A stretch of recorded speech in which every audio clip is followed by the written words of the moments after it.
We're now live. All right, good evening. Happy New Year. This is our first DC PCSB board meeting of 2021, and joining me this evening are my fellow board members, our Vice Chair, Leah Crucy, Saba Barreda, Naomi Shelton, Jim Sandman, Ricardo Ganjum, and Steve Bumbau. We have a full house. Welcome, guys. I'm going to start off just with a few notes of interest before we go into our public hearing and public witness. As many who are watching may know, earlier this month, the mayor announced that DC Health would be rolling out vaccines to DC's teachers and police. I'd like to start by thanking Mayor Bowser and DC Health for establishing a partnership with One Medical Group that will be facilitating vaccinations for public charter school teachers and key personnel.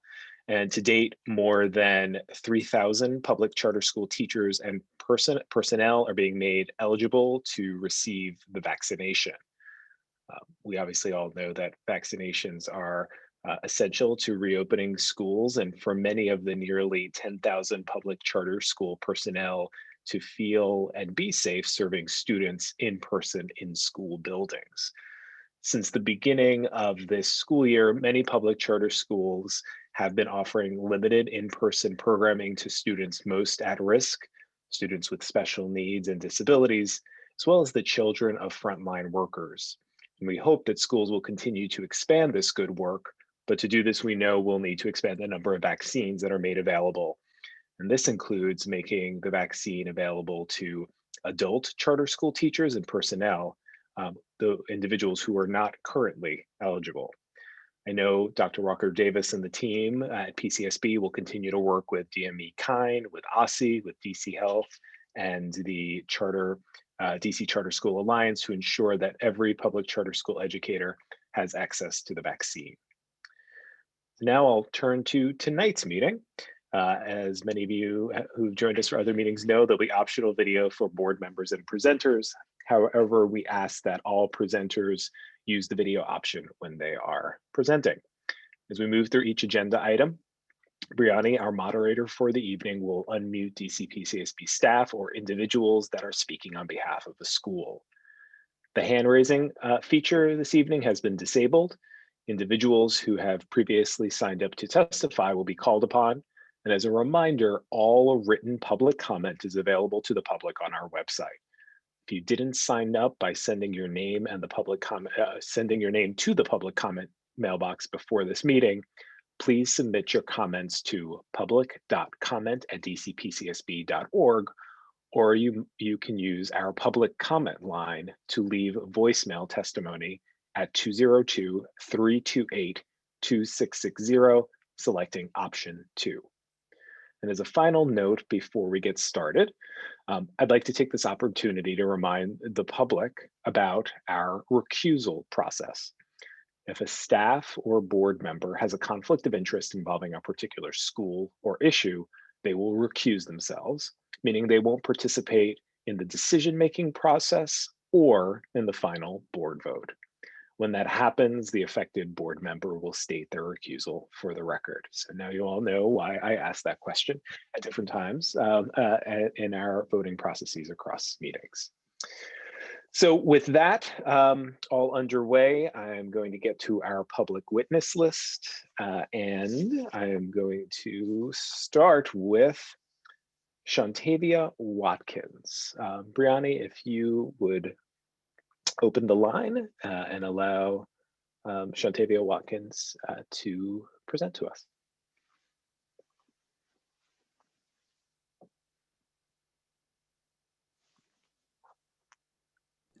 Shantavia, you're able to unmute yourself. Okay, am I unmuted? Yes. Yes, we can hear you. Okay, my video. I don't have a video. I can just see your photo. Oh, you can. Okay. Okay. Yeah. Cool. Oh no, but you said you want to see the video. I don't. Oh, we don't. We'll make it easy. We'll make it easy for you. We can hear you clearly, so we'll let you go present provide your public testimony. Okay. Well, like I said, good evening to everyone. My name is Shantavia Watkins, and I am a proud graduate of Goodwill Excel Center.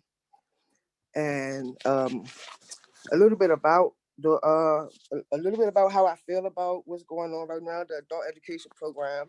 I feel that it provides us with a whole lot of resources to help obtain what's not a GED, but a high school diploma. And a lot of adults that I have came across since I have got my high school diploma now is asking a lot of questions. So I'm out here, I'm kind of promoting a little bit, and I feel like, you know, the expansion is definitely needed. Based on my experience at GEC, it was the most welcoming program that I've ever attended. The motivation from the faculty members gave me hope and inspired me to believe in myself and finally let go of all the excuses and just focus on my goal. I had a whole lot of support. I had a whole lot of counseling. I was comfortable. That was the main thing for me, myself, to be comfortable. And I was definitely comfortable in there. I never attended high school before, ever.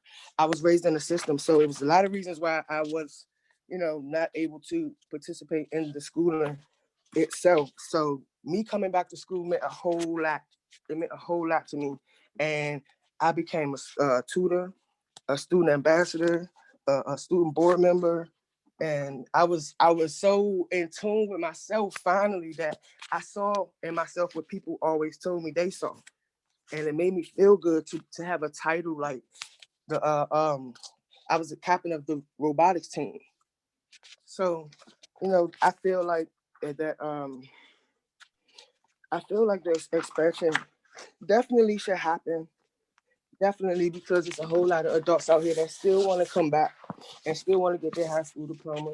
And I feel like this program is like the best program out here, if not the only program that provides transportation and childcare and counseling services and everything. So it's like really no excuse for the person to go to high school diplomas, no excuse for them not to get it. So I basically, you know, I feel like We're at 2 minutes. I'm done. Thank you, Shantavia. Really appreciate you taking the time to share your experience with Goodwill. Thank you. I appreciate it. Thank you. Next, Briani, on our list is Novelette Lewis. You're allowed to mute yourself.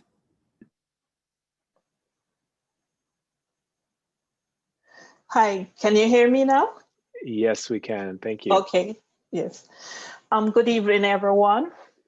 I am Novelette Lewis, a past graduate of GEC.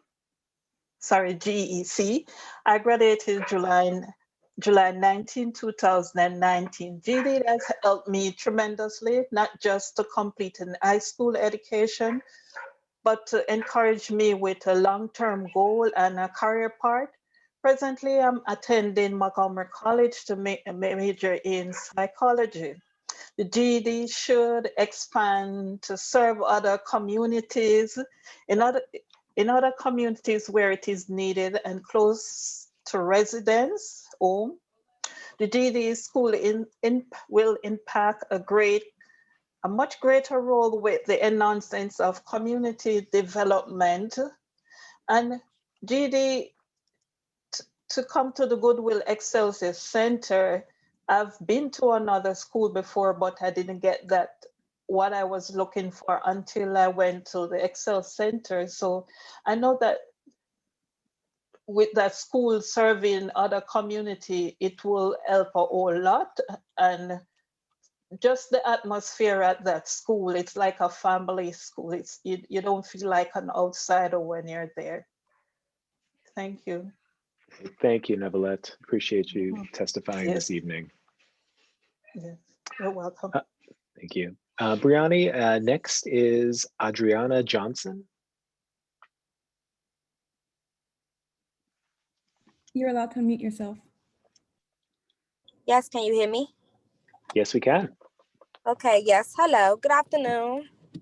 I am Adriana Johnson and I attend Goodwill Excel Center in Washington, D.C. This is my third term. The Excel Center honestly changed my mindset on the world, wanting to give up. The school introduced me to more career opportunities, better education, and equipped me with tools I need to get ahead in life. GEC should expand to give more opportunities to those who desire it. There will be more room with smaller class sizes, and students will have more opportunities to learn during one-on-one teaching sessions.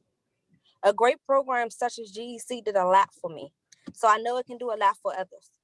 GEC staff encourages all the students to not to give up, and that it's never too late to get your high school diploma and to always chase your dream. When we attend class, we are like a family. Everyone comes to class ready to learn and is motivated by each other. When we are struggling with something, we still manage to help each other.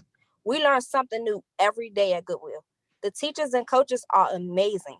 They take extra time out of their day to reach out to us to make sure everything is going well and that we are on track. At Goodwill, I learned how to be professional and obtain a job, how to talk proper, how to send a correct email. If you don't know how to work PowerPoint or Excel, they make it so easy to learn. Everything that is taught at Goodwill, we will use in the future. I will be graduating this year in 2021. I will be attending UDC in April to obtain my associate's degree in registered nursing. If GEC did not push me to do my best and accomplish my goals, I do not know where I would be today. I appreciate everything they have done for me and everything they will do for me in the future. Thank you for inviting me to this event. I'm so happy to be here to talk to you guys today. Thanks so much. Thank you, Adriana. I appreciate it. All right. I believe we have next person also speaking on behalf of Goodwill Excel, Lawrence Hopkins. Brianna, if you would unmute the phone. You're able to unmute yourself, Lawrence.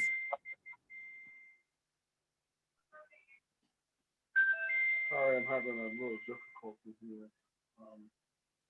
Can you all hear me? We can hear you. You're a little soft, but I think we can hear you though. Let me see if I can turn up the volume. Good evening. I'm Lawrence Hopkins, Manager of Student Support Services at the Goodwill Excel Center. I've been employed at the Goodwill Excel Center since school opening August of 2016. I've lived in the District of Columbia all my life. I've spent over 30 years working to intervene in substance abuse and diagnose mental health residents of the District of Columbia. Year after year, decade after decade, I've worked in addiction treatment centers only to see addicts relapsing repeatedly. I've attended more funerals than I can remember of former patients who could never overcome addiction. I switched to education because education was a tangible way for people to learn to break barriers and develop tools necessary to obtain education to compete and survive in this competitive world. In my opinion, it is necessary to expand Goodwill Excel Center to serve many more residents of the District of Columbia. Thank you for letting me share. Thank you, Lawrence. Appreciate you speaking on behalf of Goodwill this evening. Brianna, next is Vershawn Terry.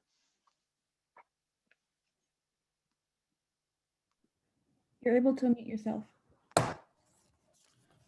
Good afternoon. My name is Vershawn Terry. I'm the manager of special education at the Goodwill Excel Center. I think this is a wonderful opportunity to increase our ceiling enrollment because it'll give us an opportunity to, as a leader, to expand our brand and strengthen and expand our brand in special education as well. We have a unique situation at the Goodwill Excel Center where we have the ability to meet the needs of our students who come with a variety of exceptionalities from previous locations, from previous settings.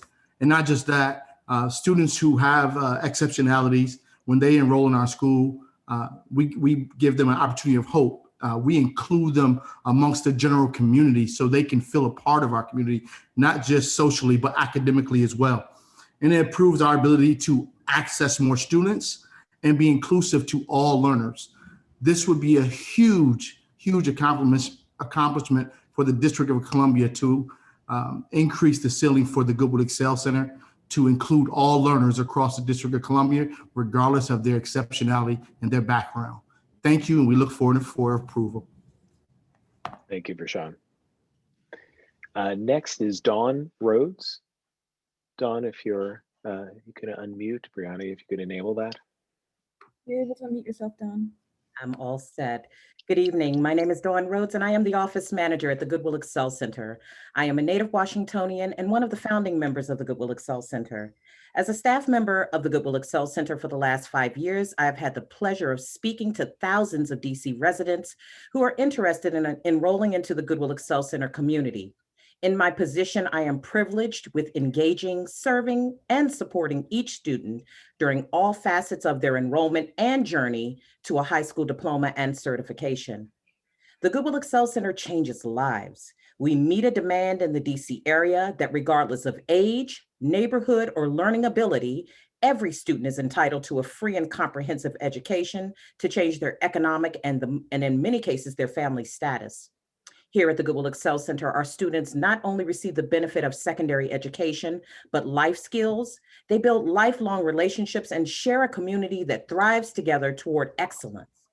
I believe that opening a second Excel Center will broaden the spectrum of services we can offer the surrounding DC communities and provide an opportunity for those who have yet to be educated and elevated, like the 300 graduates we have been blessed to touch. Thank you.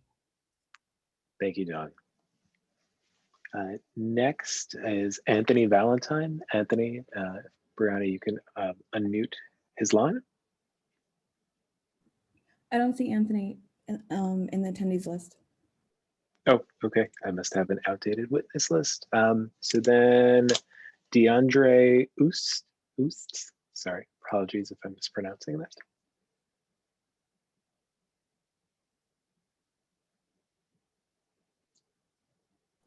DeAndre is also unavailable at this time.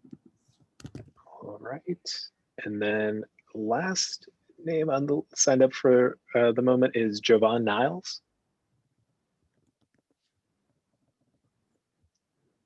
Also unavailable. All right. Well, we'll see if we'll have another, if there's an opportunity to have them speak since they're signed up. Otherwise, that is our public witness list for this evening. I'll thank the current students and alumni who spoke on behalf of Goodwill this evening. Also, all the staff members, thank you for the work that you do for our city students. All right, well then I will transition to the one item on our public hearing list this evening, which is Goodwill Excel's enrollment ceiling increase. So if I could ask Jessica Taguding and Katie Damon to join us.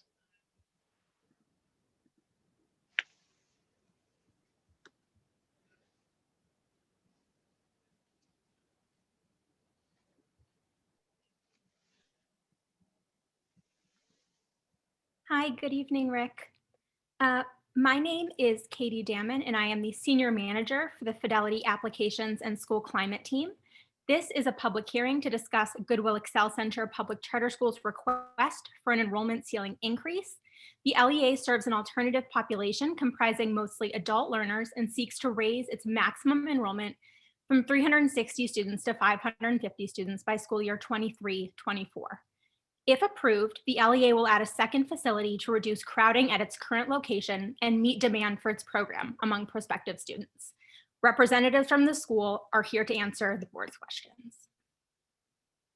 Excellent, thank you, Katie. I see Colleen and Catherine, and perhaps there are others, but I can't, it's hard to see it across the entire screen. Chelsea, yes. So I'll see if you guys want to make some opening remarks, and then I know our board will have some questions. Thanks, Rick. And you know, we have, this is Catherine Malloy, President and CEO of Goodwill of Greater Washington and the Goodwill Excel Center. And I am joined tonight by Colleen Paletta, our Chief Mission Officer, Dr. Chelsea Kirk, our school director. Also, someone who can't be seen, but who is with us is our founding member and also our board chair, Glenn Howard. Chelsea is going to share a presentation that we would like to give to you all. I will say this is our 5th year of having the Excel Center to serve residents of the District of Columbia. and I'm going to ask 9 minutes of your time to go through the presentation. But before I do, I just want to say, I don't know how much more I can say than what has already been said by the people who have been affected by the Goodwill Excel Center. And I sat here and listened to their testimony, and I had not heard it before. And I can tell you that I am proud to be the one who gets to speak and to give you a presentation tonight. As you know, GEC is a multi-generational alternative school focused on helping mostly adult residents achieve their high school diploma and prepare for post-secondary careers in education. Now in our 5th year, we have 317 alumni, 70 of whom completed their journey virtually this past year. And of an important note, now in our 3rd term of school year 2021, we are meeting all of our chartered goals. While we look forward to the time when our community can be back together with students learning and celebrating in person, like you see here, we continue to be energized by new students like Tiffany, who just enrolled and shared this quote. I know it's my time to make my claim for an education that people long before me have fought to so hard. Having my education means the world to me. It's not only to show my family I can, but to also to rebuild the faith in myself that I have showered my kids with for so long. It is a pleasure to ask you tonight for an enrollment ceiling request. We propose an increase of 190 students over 3 years. 65 students in our 1st year, followed by 75 in the 2nd, and then 50 in the final year, with an end goal of 275 students at each of our campuses. We know we can achieve this because we have exceeded our annual enrollment ceiling goal nearly every year since we opened in 2016. There is a growing demand for our Goodwill Excel Center. The average annual student enrollment is 368, with our current ceiling of 360. Total annual enrollment is much higher. In school year 19 and 20, as you can see, we enrolled over 662 students with 375 audited enrollment. We have always exceeded our term-to-term re-enrollment charter goal. When students graduate or are unable to continue for a specific life reason at any point in a year, we always have a wait list to backfill student seats, and we always do. How will we ensure we will meet an increased enrollment target we are proposing? Well, first of all, our recruitment and our enrollment process is a high touch and interactive. Currently, our roster size is 381 beginning term 3. We have 161 applicants already collected for the term beginning on March the 10th. Successful recruitment to date includes such things as our social media, a new website, which we launched right during a pandemic. We have radio ads, community partnerships, but most importantly, it's word of mouth. And as you can see, these wonderful students who are smiling back at you, those are our student ambassadors.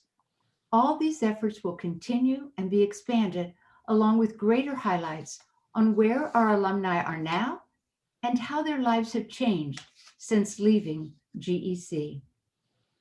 Our school community, students, staff, and board know that our vision has always been to expand in the District of Columbia. That has been our goal since we opened in 2016. That vision has never changed. We have had multiple meetings with our board and our staff and students to get feedback on our expansion. So what does it mean to our GEC staff? They are excited about expansion, and why? First of all, it increases their ability to expand college and career readiness programming. Secondly, more space to work in and teach and work with small groups and students. And thirdly, it gives them the potential for staff growth within our Goodwill Excel Center. Students and staff have told us they want many of the same elements that we currently have at 1776. More space, classroom, huddle rooms, workshops, metro accessibility, safe, neutral location in a business district, and finally, the ability to host another child development center. We know there are many benefits to expand our school and opportunities to incorporate and input the feedback we have received from our school community. So the benefits of an enrollment ceiling increase are fourfold. One, it provides expanded opportunity for more residents to seek an alternative high school placement and also to be a part of restarting their education. Another facility will lower the enrollment at each of our facilities, and thus it will be able to have an approach to what we all know has been magnified by COVID, in that there needs to be more space for each and every student attending our Excel Center. Thirdly, more students with young children under the age of 3 can access childcare while in school with a second child development center at the second facility. And lastly, and importantly, it improves post-secondary readiness with expanded capacity to add new classes to our college and career readiness offerings. So let's talk about that expanded college and career readiness. First of all, our mission is to transform adult lives through the power of achieving a high school diploma and accessing post-secondary education and careers in growing sustainable local industries. Currently, we are in the hospitality, security, and IT career planning. Future areas will be considered as healthcare and also possibly a pre-apprenticeship construction. We are expanding our college partnerships. We are launching dual credit partnerships with the Aussie Dual Credit Universities, along with Catholic University and UDC Care Program. So the question may be, how do you finance a second facility? We are currently looking at 5 potential locations in wards 2 and 6. Our budget projections assume occupancy expenses for a second facility about the same as our current because of the COVID retail and real estate environment that we are in. We have cash reserves of approximately $6 million that will be used to cover facility build out and capital expenditures for a second location, in addition to covering years 1 and years 2, where we are projecting a net loss. In years 3, 4, and 5, we anticipate a positive net income. And finally, we benefit greatly from the membership in a growing Excel Center network. You know, when we opened in 2016 in DC, there were 10 Excel Centers in 2 states. 5.5 short years later, there are 31 Excel Centers operating in 6 states. We each operate independently within our own local goodwill, but we come together to share best practices and to participate in professional development. Ladies and gentlemen of the board, it is really my pleasure, and I get to be the speaker tonight for this presentation. But it is really the students you heard from, the staff that you listened to, that really are coming to you tonight to ask for our enrollment expansion. And with that, I offer you the time to ask questions of Colleen or Chelsea or myself. Thank you very much, Rick and the board members. Thank you. And as always, appreciate the thoroughness of your presentation. Board members, let me open it up to you. Who has questions for this team? Thank you. Go ahead, Naomi. Thank you. Naomi, then Steve. And Jim raised his hand as well. Oh, okay. Thank you so much, Ms. Malloy, for that thorough presentation. I do have a question about the rationale behind the number of students increase over the time, the 3-year timeline you explained. Can you walk us through why those particular enrollment numbers are and how you laid that out?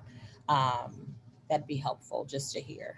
Okay, and you know what, Naomi, I could, but I'm going to say Dr. Chelsea Kirk can probably give even a more in-depth answer to that. So I'm going to ask Dr. Kirk to go ahead and explain why she's so successful at the Excel Center. Chelsea? Sure, and I'm also going to popcorn to have Colleen help me set the context. So Naomi, you asked what's the rationale behind the enrollment ceiling projection and the numbers.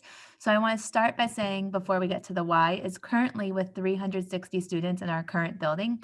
As you might know, we offer flexible class schedules, so not all students are in the building at one time. But what we know is that if there are all students in the building at one time, it does become really crowded and classes can get large. So we fundamentally know that smaller class sizes equal greater retention when we move ahead and look further thinking. We also know that currently with 360, we aren't looking to duplicate our current program model, and we wanted to downsize a little bit, knowing that the optimal size of our space that we have now is really averaging 20 people per class. And with that model and having students on coaches' caseloads at no more than 60 people per caseload. So we took those predictions and assumptions and really looked at 250 students initially, and then 275 building it out. And Colleen can help add the bigger projection, but we did not want to duplicate totally our current model into what we're going for. And a slow incremental increase was important to build out the staffing model needed to support the students, because a big part of our model is the supportive structure that we don't want to lose as we increase student capabilities. Yeah, I think Naomi, I think she answered it. We're looking for smart growth. You know, it's not the fastest one who wins the race, it's the smartest and the person who paces themselves the best. And we're aiming for a school that the Goodwill Excel Center models do well with smaller buildings and smaller total school sizes. And that's something we want to maintain. And we know that at our current facility, 275 is going to be a good amount. Even think pre-COVID, we were bursting at the seams and knew that we had to lower the amount, and through a lot of analysis really do believe 275 is best, and we want smart incremental growth, which our plans would allow for. Thank you. Mm-hmm.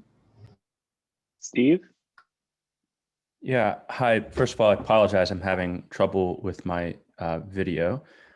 First, I just want to thank all of you for the great work you're doing at Goodwill. I'm going to vote yes. But I am curious to hear more about how you chose the career pathways.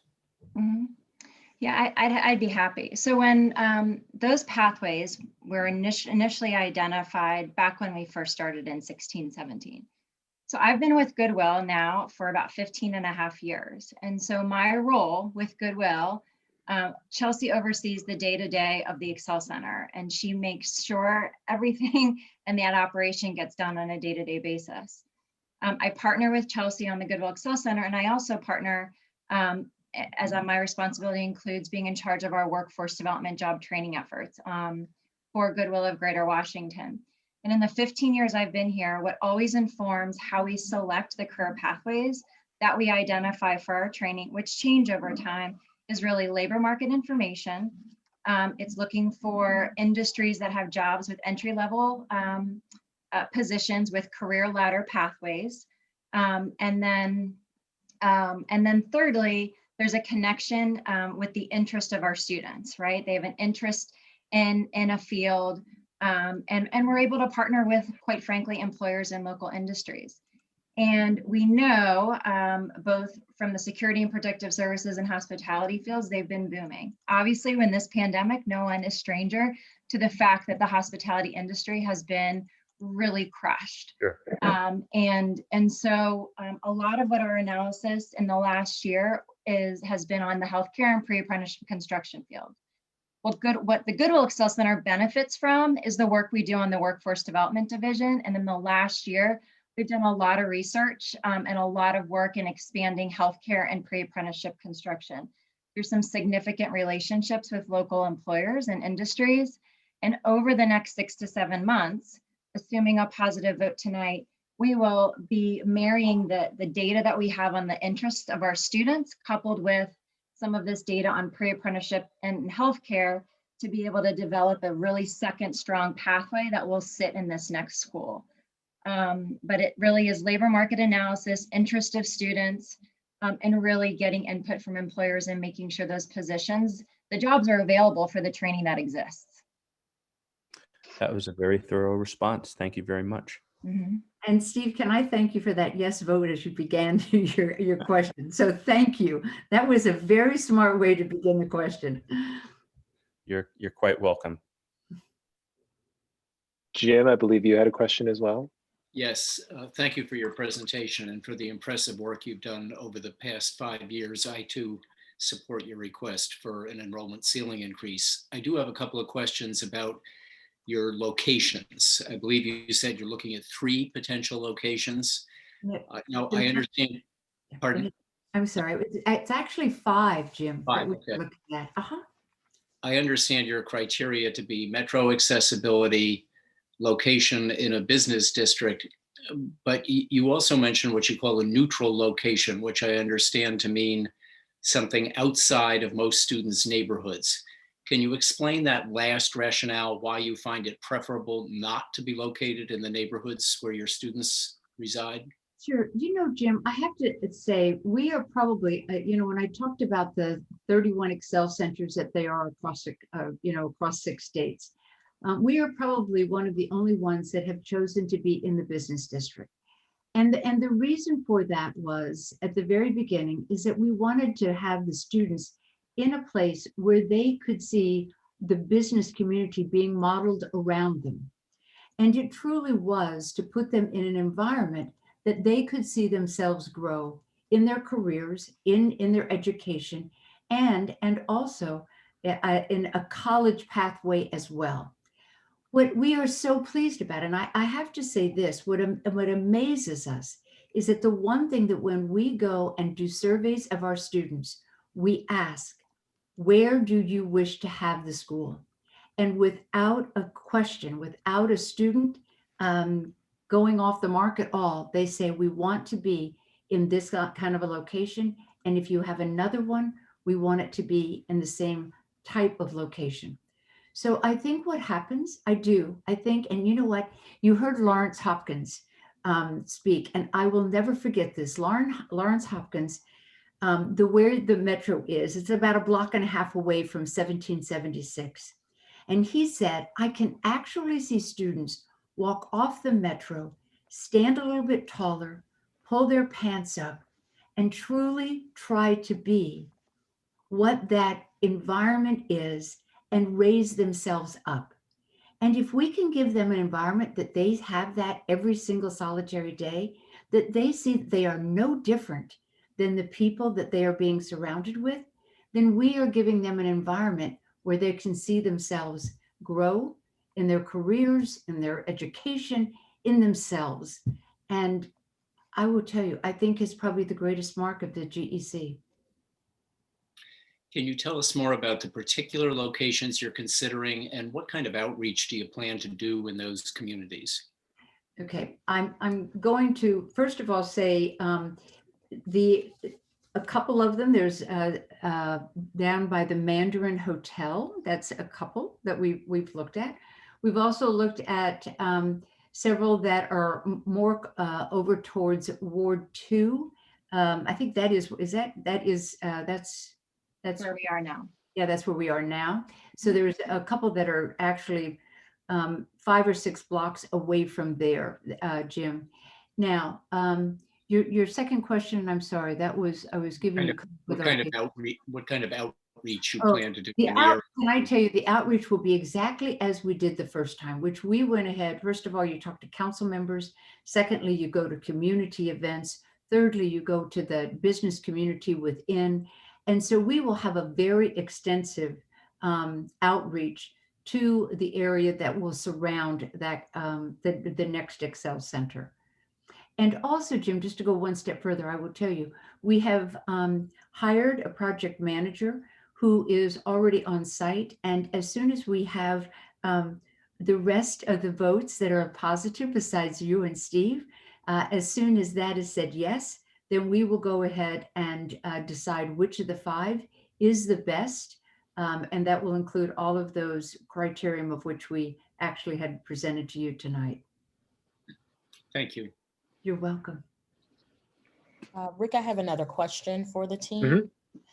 Can you all describe the community engagement that you've done, not only with your students, but any community engagement you've been able to do with the areas where you were looking in those 5 locations, and any other engagement you've done with the business community, et cetera, and what has their input been so far? So Naomi, I am very much involved with such organizations such as the Board of Trade, Federal City Council, and the Economic Club, which is a business community of the District of Columbia.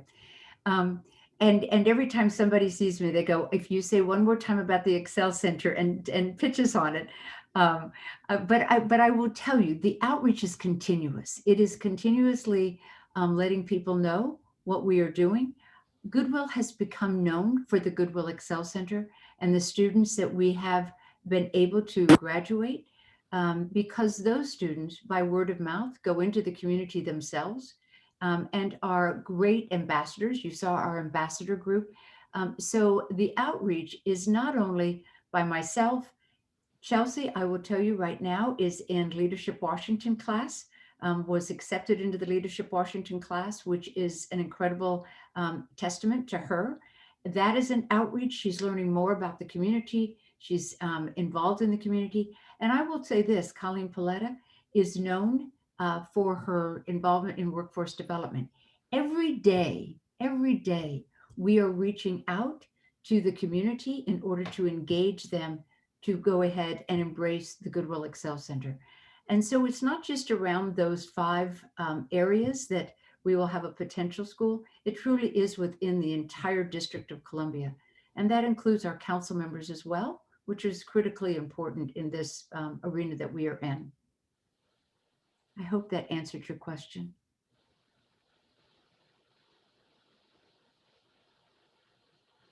It did? Okay. Naomi? Yep. Good.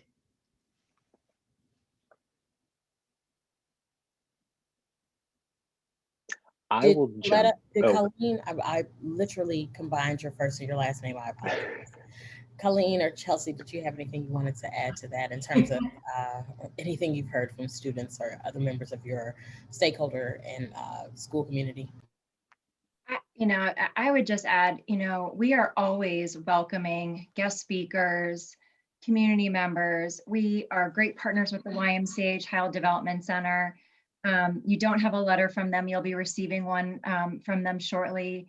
They are eager and wanting to work with us to continue to expand our multi-generational impact for our babies, as well as our students. And I think we're constantly trying to integrate the community as much as we can. That's not going to stop with a second school.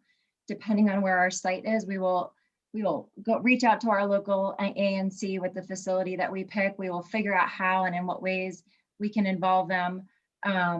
If depending on the businesses that are hiring around our next location, we'll go and we'll knock on the door and we'll tell them about ourselves. We'll invite them in. We'll say, how can we partner? Are there job opportunities? Are there opportunities for internships? We do that. Chelsea and the team does that on a day-to-day basis. Devin and Blakely, there's Subway. There's all these local restaurants and places near us, currently at 1776 G Street. And we try to leverage everything we can around us to be able to serve our students. So that's what I would say. Well, And that I was would emphasize Colleen's point of bringing people into the community is just as important as reaching out from our community. So like really engaging and inviting people to come be speakers and be part of our community. I know you received a letter of support from one of our amazing guest speaker organizers, which is Perry Hooks, and she helps us bring in amazing guest speakers who like become part of our community. And I also think what's important is we know we're located in environments that might not be familiar with who we are. And that's I think it's an amazing opportunity. And that's part of why we choose to be in locations that aren't common locations for our students that might see every day. And that's intentional and also prepares our students for what comes next. But I think the part of the intentionality there is getting students and people in these environments that just like feel the connection is not this abnormal connection, right? And making it more normalized, and also having an opportunity where our Devon and Blakely neighbors are in the school building coming to visit, and our guest speakers as well. And I think it's having students be in a community that they are the community members of this community that's not where they're naturally from, and that they feel safe, wanted, and respected as much as the people who call it their community too. I think that's really important. Thank you. So I have a question. Having visited a number of times when we could do visits, and having been honored to speak at the one of the graduations, a lot of what you share, I sort of have seen firsthand, although not quite to the depth that you all have. What is news to me is the expansive growth of the program nationally. To 31 sites. And I was just wondering if you all have reflected on, and as I'm sure you have, what you've learned, what may be changing about the program, or what things you might be adding, because I've got to imagine that across those 31 sites, there's just a much larger, quite frankly, a data set to see what's working and what's not, and working with different communities of students, because I know each of them is different, and maybe even what you imagine might be opportunities to learn from each other as more of those sites grow to greater scale. Okay, so Rick, I'm going to let Colleen and Chelsea speak on this, but I have to stop and say something. Of those 31 other Excel centers, or I should say 30 other Excel centers, Colleen Paletta and Chelsea Kirk are probably the two most highly respected educators within the Excel Center.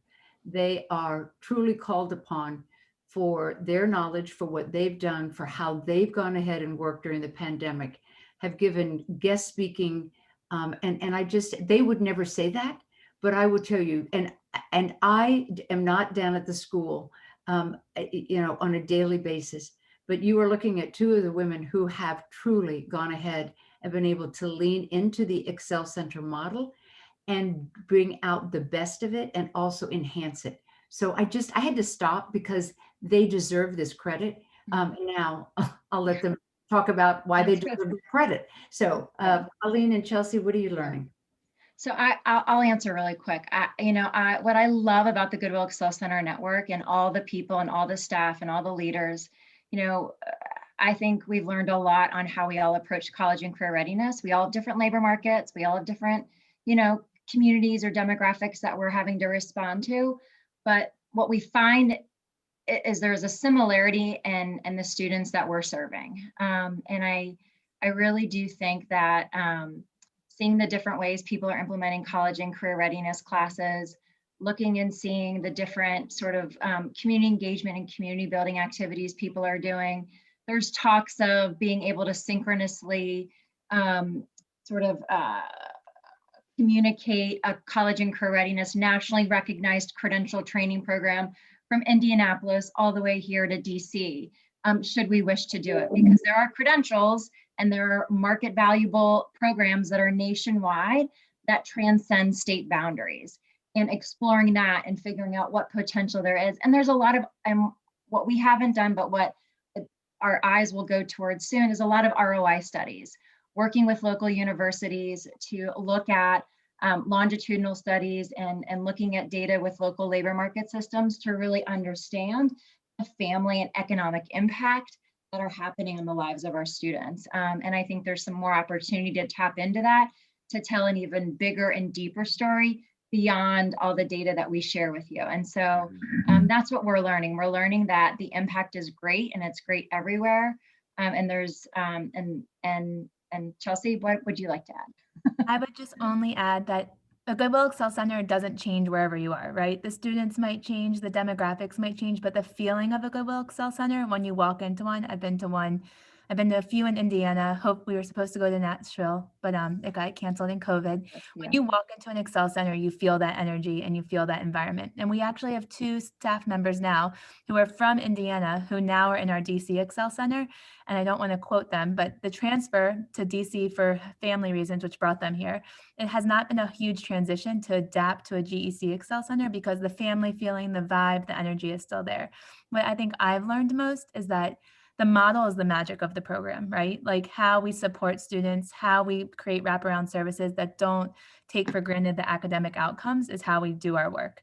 And I think what we've learned most is the coaching model, which is so critical. And having been in other schools where coaching is still the forefront of everything, what we do so well is learn from our other Excel centers how that coaching model stays the forefront, but academic goals and graduation plans and actually graduating and moving forward are the next step, right? So really merging that and then learning from the best of the best coaches around the country, what's working, and also then sharing out. So I think one of the biggest resources is having the National Goodwill Education Initiatives Conference, which our teachers and staff have been able to present in, other teachers and staff, and being able to exchange ideas. But I think the magic of the Excel Center is that regardless of where you go, you feel that Excel Center energy, and that doesn't change. Great, thank you. Thank you all. Board members, are there any other questions? Hi, thank you for all of this. I'm interested in hearing as and when you grow, what challenges do you anticipate and how will you address those challenges? I will start off. I think the challenge that we right now face is, first of all, you all saying yes, but that challenge, we'll go ahead and put a check mark by that. We do have 5 locations. And so first of all, we want to make sure that we pick the right location. I will say that. So that is a challenge. I will say what's interesting is that what we're asking you is to just allow us to serve more district residents. And because they're already coming to us, that challenge, we don't lie awake at night saying, will we be able to fill 2 students of 275? Not at all. That's not the challenge. The real challenge will be how do we grow our staff to make sure that now that we've got 2 locations, how do we keep that culture, going?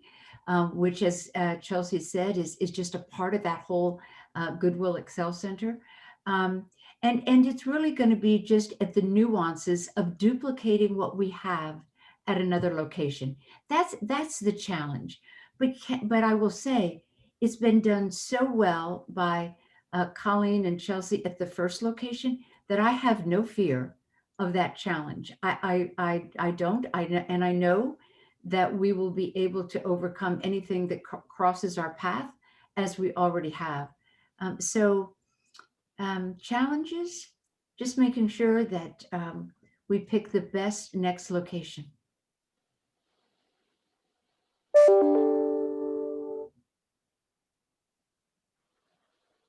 All right. Board members, one more call for any other questions or comments. I will note this isn't up for a vote until next month's meeting, so you now have Jim and Steve on record in advance. But at our February meeting, we'll be voting on this. Rick, thank you very much to each of the board members.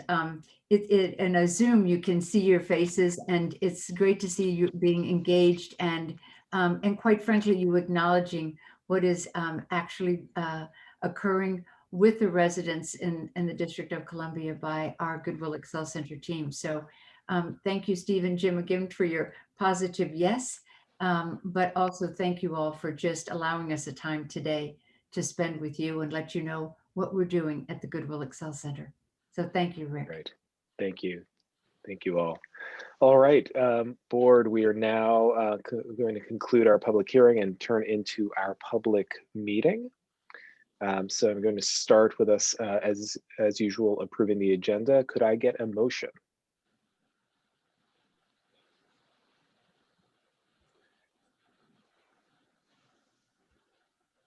I move to approve the agenda for the January 25th, 2021 DC PCSB board meeting. Second. All right, motion and a second. All in favor, I'm going to do a roll call vote. So Saba Barreda. Aye.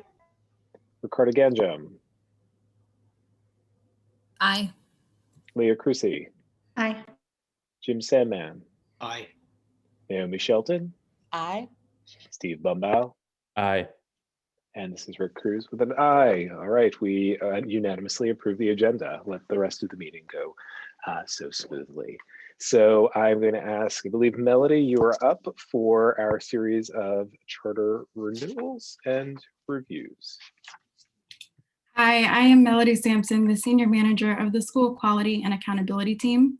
Tonight, the board will vote on the charter renewal of the following schools: Brea Public Charter School, St. Coletta Special Education Public Charter School, and Washington Latin Public Charter School. I will read the following charter renewal standard once, and it applies to all three schools. The School Reform Act requires charter schools to apply every 15 years to renew their charter. The law says the board shall not renew a school's charter if the school committed a material violation of applicable laws or material violation of the conditions, terms, standards, or procedures set forth in its charter, including violations related to the education of children with disabilities. The law also says the board shall not renew a school's charter if the school failed to meet the goals and student academic achievement expectations set forth in its charter. Additionally, the board is required to revoke a school's charter if DC PCSB determines that the school engaged in a pattern of non-adherence to generally accepted accounting principles, has engaged in a pattern of fiscal mismanagement, or is no longer economically viable. With that standard stated, the first school that is up for renewal is Brea Public Charter School. Brea educates 744 adult students and their pre-kindergarten children across 4 facilities in wards 1, 4, and 5. The school has 10 charter goals, 4 specific to its early childhood program, 4 specific to its adult education program, and 2 mission-specific goals. DC PCSB staff found that the school met all 10 of its goals. We also found that the school fulfilled its compliance requirements and has not committed fiscal mismanagement, meaning the school has adhered to generally accepted accounting principles, has not engaged in a pattern of fiscal mismanagement, and is economically viable. Based on these findings, DC PCSB staff recommends that the board vote to approve Brea Public Charter School's renewal application and renew the school's charter for another 15-year term. Representatives from the school are available to speak about Brea's performance over the past 5 years and to answer the board's questions. Great. Brianni, do we have, let's see, apologies again, trying to make sure I can see the Brea team. All right. Hello, everyone. Christy, would you like to start off with some remarks, or another member of your team or board? Saeed, I think you were starting. Yes, thank you. Good evening, Public Charter School Board and staff. My name is Zaid Garbakidan. I am from Ethiopia, but have lived in DC for 13 years. At the end of 2016, I enrolled in Brea to learn English with my son, Musi, who was 2 months old. When my 2 daughters was little, I wanted to go to school, but paying for childcare was not a possibility for me. Brea allowed me to take my son with me so he can also learn. At Brea, I have not only studied English, but also child development and advocacy.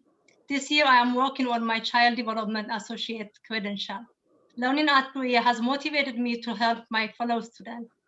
I knew I did not just want to learn at Brea, I also want to work at there. A year ago, I joined Brea and as a staff member to help Amharic and Tigrinya speaker Amharic families. I would now like to turn it over to Christy Meke. Thank you for having me this evening.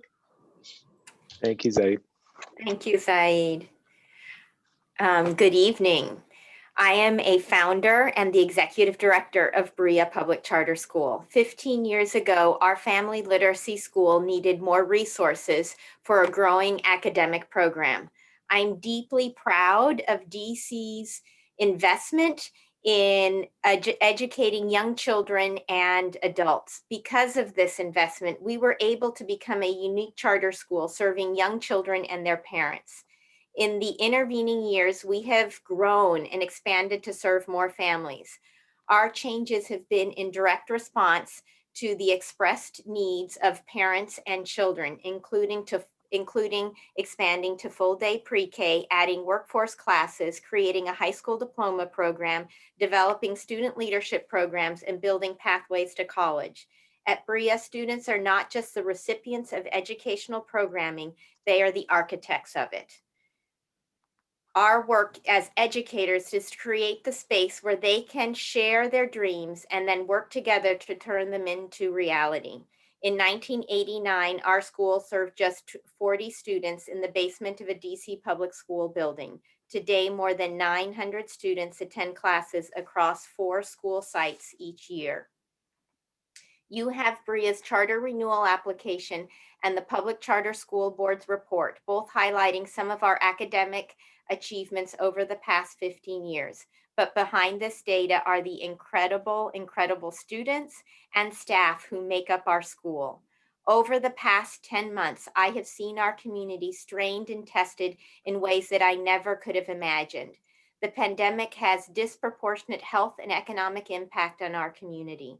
Berea families are still struggling to get by. Berea has been there to provide support. In a matter of days, teachers shifted to full day virtual classes and then shifted again to this fall to offer hybrid outdoor education for our toddlers and preschoolers.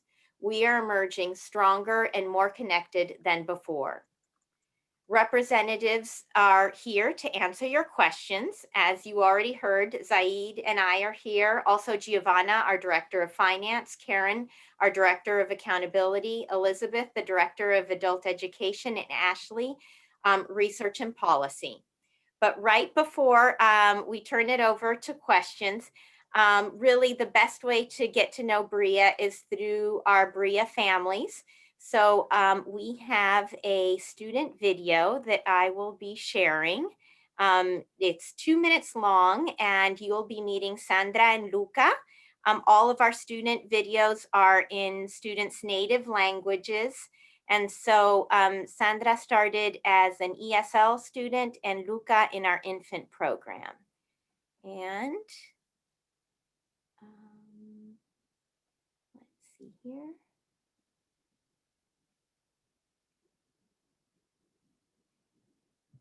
I will start in just a second.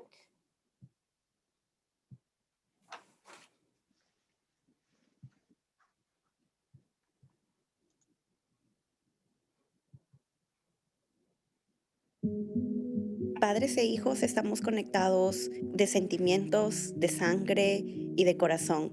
Entonces, todo lo que nosotros tenemos, ellos lo sienten. Christy, we can't see the video. Recibir todo lo que ellos sienten. Lucas nació. I can share too if it's easier. Sure, why don't you go ahead? All right, sorry about that. Can you stop sharing and I'll share mine?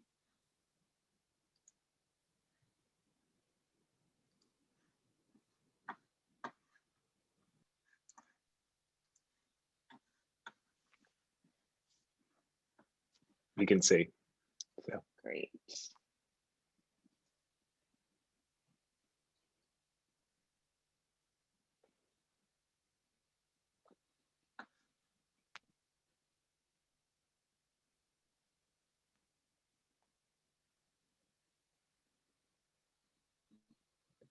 We can't hear though. Yeah, now we can hear. Together we might be able to.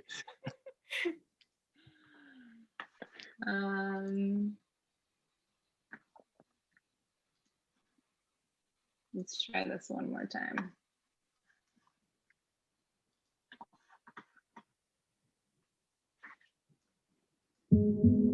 Padres e hijos estamos conectados de sentimientos, de sangre y de corazón. Entonces, todo lo que nosotros tenemos, ellos lo sienten y podemos nosotros recibir todo lo que ellos sienten. Lucas nació prematuro y él tuvo dificultades en su desarrollo motor. Yo me sentí muy frustrada cuando Lucas tuvo todas esas dificultades. Mi doctora me habló sobre Brilla porque ella ya veía rasgos de depresión y me decía que podía venir a Brilla para aprender inglés y yo podía crear una comunidad para mí. Mi primera impresión en Brilla fue linda por Lucas. Sabía que Lucas estaba en buenas manos. Y luego cuando ya fui a mi salón de clases, como si me conocieran a mí con cariño y todos eran tan amables, me sentí como, wow, estoy aquí como en mi casa. Para mí fue fantástico que Brilla tenga como colaborador Comedy Center. Así yo he podido hacer mis terapias en el mismo edificio. Mejorar mi inglés me va a permitir a mí poder tomar el CDA que lo brinda Brilla para poder yo ser una profesora. Es completamente maravilloso poder hacer todo esto en un solo lugar. Realmente aquí me he sentido como una segunda familia. Luego de casa es el lugar donde paso más tiempo, así que es como parte de mi historia. Hemos crecido los dos aquí y seguimos haciéndolo.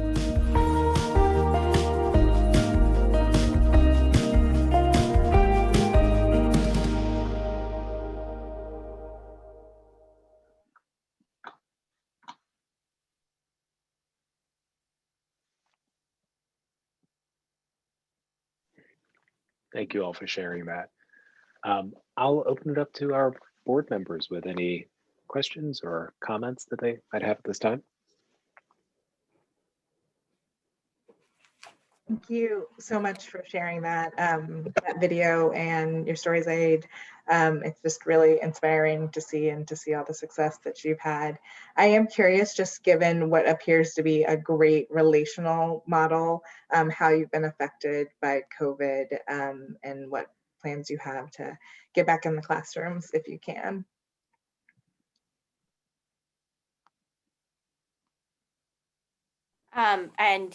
So right now, actually, we have our hybrid model already going. So we have our pre-K and toddler classes coming on site for outdoor education.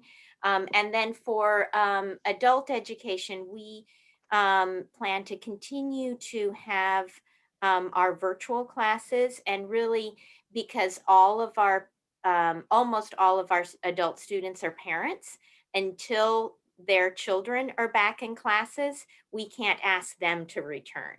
So what we would really like to do is offer opportunities for small groups to come on site as soon as their children are back in classrooms.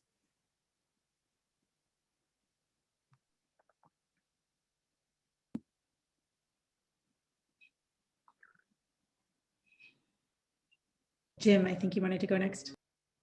Yes, I don't have any questions. I just want to thank you for the wonderful work you do. Very impressive presentation. And I'd like to second that, Jim.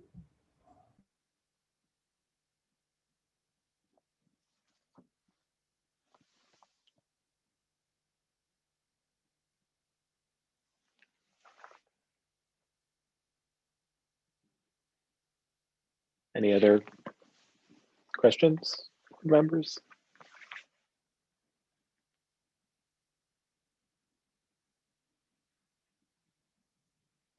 So I just one question that is less about the now, but more about the future, because I think you have a sort of resounding, I believe, support from this board, as you can tell from the lack of questions, is what the future holds for BRIA. Your program is still rather unique in the city, and clearly there is demand. And I just love to understand how you think about the future. You've just likely heard a school come before us looking to expand in order to serve more students, and just sort of thinking about how you're considering opportunities and demand for the program. Yeah, thank you. We have learned so much by being virtual, and I think that it has also allowed us to try out new methods of being able to serve our parents. So I would not be surprised if we didn't want to continue some hybrid method of allowing parents who may not be able to come on site every day to be able to continue to receive classes virtually in some. I don't think it would probably be 100% of the time, but giving parents an opportunity if a child is sick or something else is happening in their lives, that they can take that class from home. So that we're very excited of being able to try that out. And then in our strategic plan, we are very interested in continuing to create those pathways for our students to go to college. And we have just a fantastic partnership with UDC right now for our Child Development Associate Program and Trinity.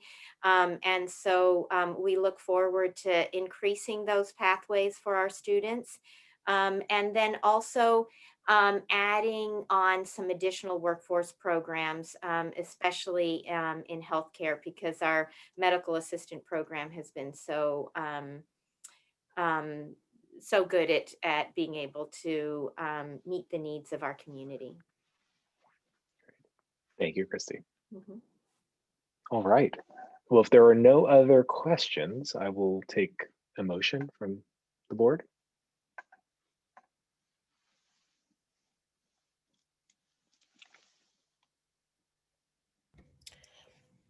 I move to approve the charter renewal application of Berea Public Charter School. Can I get a second? Second. All right, got multiple seconds. All right, roll call vote. Saba Barreda. Enthusiastic, aye. Leah Crucy. Aye. Jim Sandman. Aye, aye.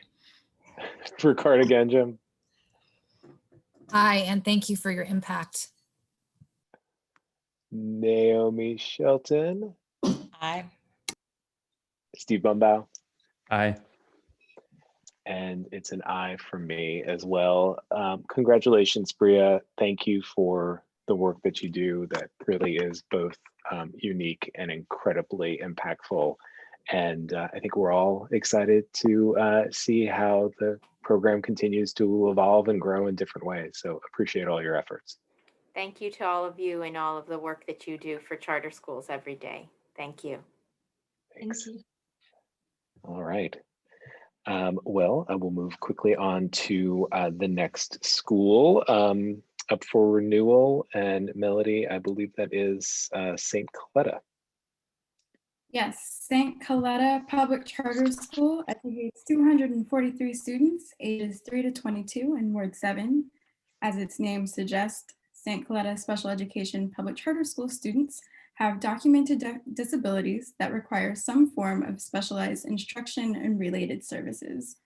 The school has 10 charter goals that are specific to its mission. 2 of its charter goals were inapplicable due to unidentified targets in school years 15-16 and 16-17. Therefore, these 2 charter goals were removed from consideration beginning in school year 17-18. DC PCSB staff found that the school met 7 charter goals and partially met 1. We also found that the school fulfilled its compliance requirements and has not committed fiscal mismanagement, meaning the school has adhered to generally accepted accounting principles, has not engaged in a pattern of fiscal mismanagement, and is economically viable. Based on these findings, DC PCSB staff recommends that the board vote to approve St. Coletta's renewal application and renew the school's charter for another 15-year term. Representatives from the school are available to speak about the school's performance over the past 5 years and to answer the board's questions. Wonderful. St. Coletta team, I think you're all coming up on my screen now. Whomever would like to start with any opening remarks that you might have. Sure, I will go ahead and do that. I'm Christy Mandeville, and I'm the principal at St. Coletta Special Ed Charter School. I have actually been at St. Coletta for 25 years, so before we were even a charter school. So I've had really the wonderful experience of seeing it transition to DC to become a charter school. I have been part of successful 5 and 10-year reviews. I'm really proud of everything that of our program, all the work that our dedicated staff have put in to ensure our student successes. I became principal probably shortly after the 10-year review. And I think in the past 5 years, we've probably had more changes to the benefit of our school than we did in the first 10 combined. And that means that we also had a tremendous amount of support from the Public Charter School Board, which we are very grateful for. You guys have been wonderful advocates and supports to us. I do want to just sort of give some shout outs and give credit where credit is due, because Hannah Casino and Avni Murray and Pete Petrin and Nicole Cole have been so helpful in helping us with all our QSRs, validating data, and helping us with all the changes in the last 5 years. Some of those changes, they've been very beneficial for our program. One was that we got a waiver to maintain DCPS as our LEA, which supports us being able to provide a continuum of services for our students. We also got a special ed preference for our enrollment and wait list, which means that we are able to prioritize those students that are in special education that have an IEP.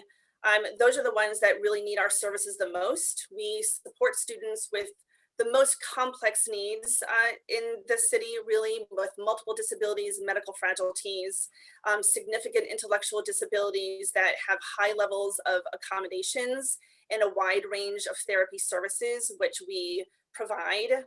We also, as Melody said, we adopted our charter goals, and that was really a very collaborative effort with a number of people from PCSB, because there was a lot of data trying to come up with those targets. And so that was really a great change for our school, because it really reflects how our students make progress and is just more of an accurate reflection of what we do. And then most recently, we amended our mission to align more with the work that we do at St. Coletta.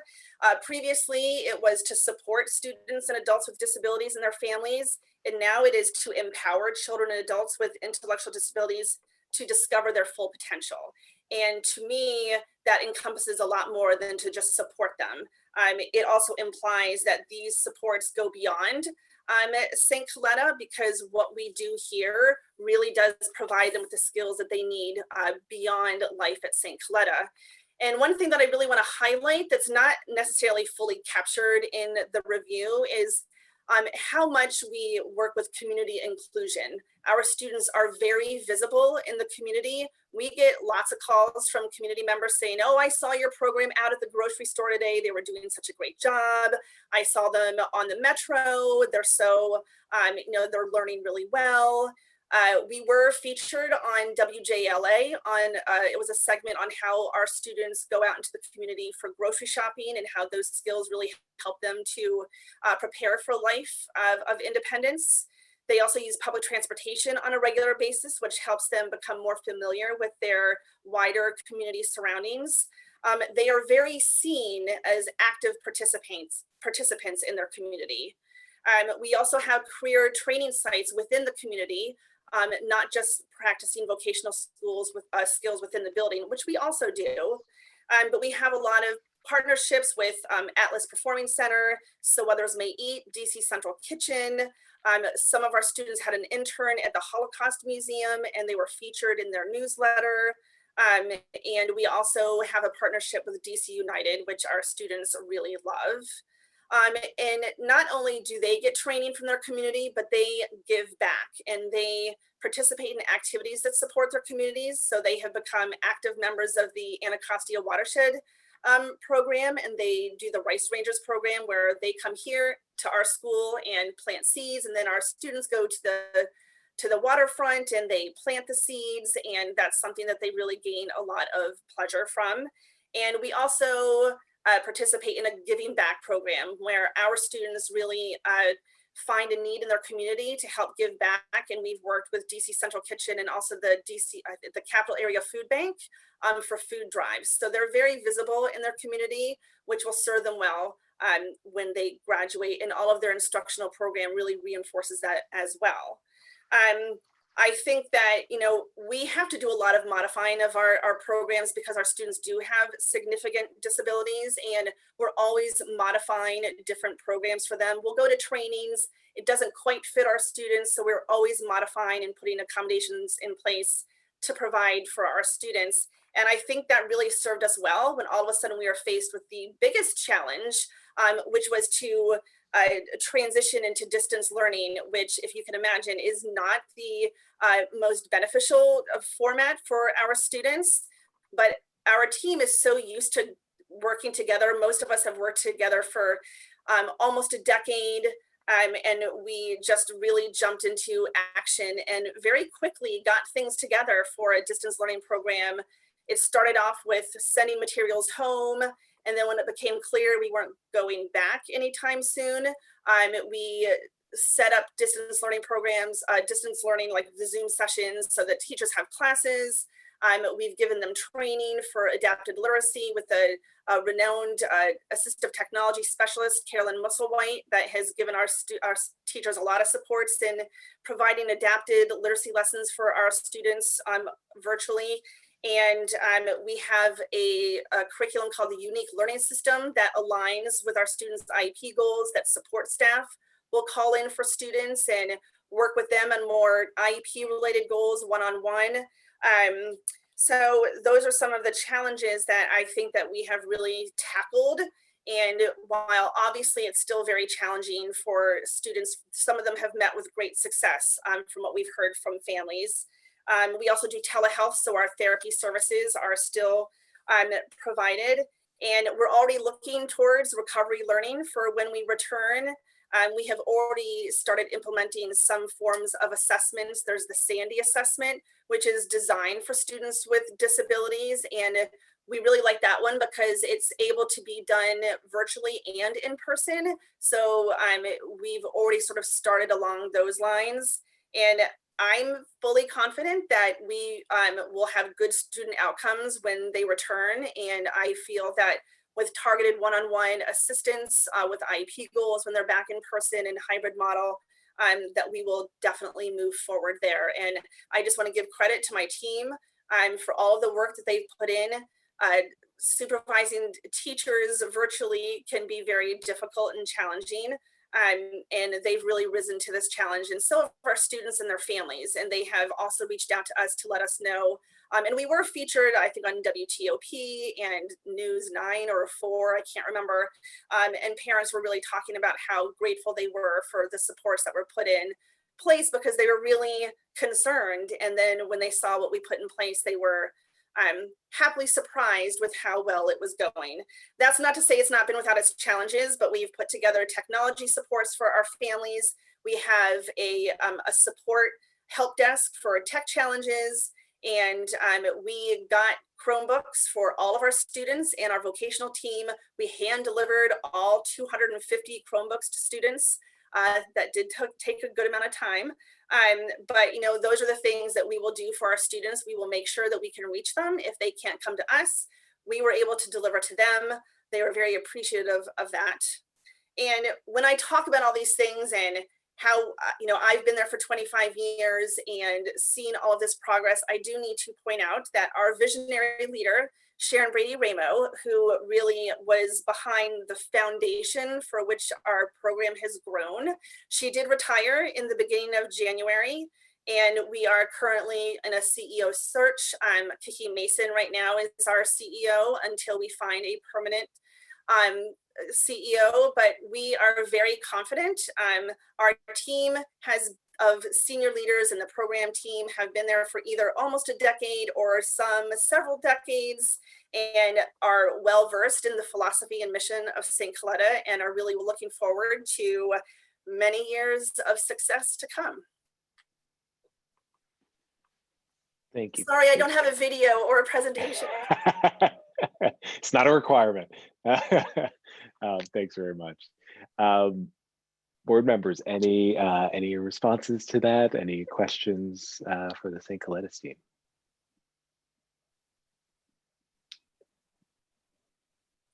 Jim?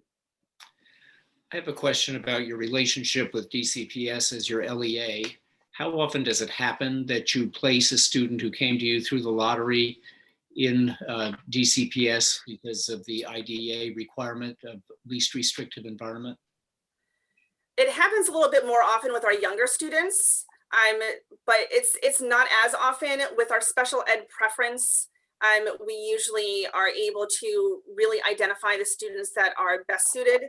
But we will have some students that will come in and they maybe have just several hours or a half-time IEP.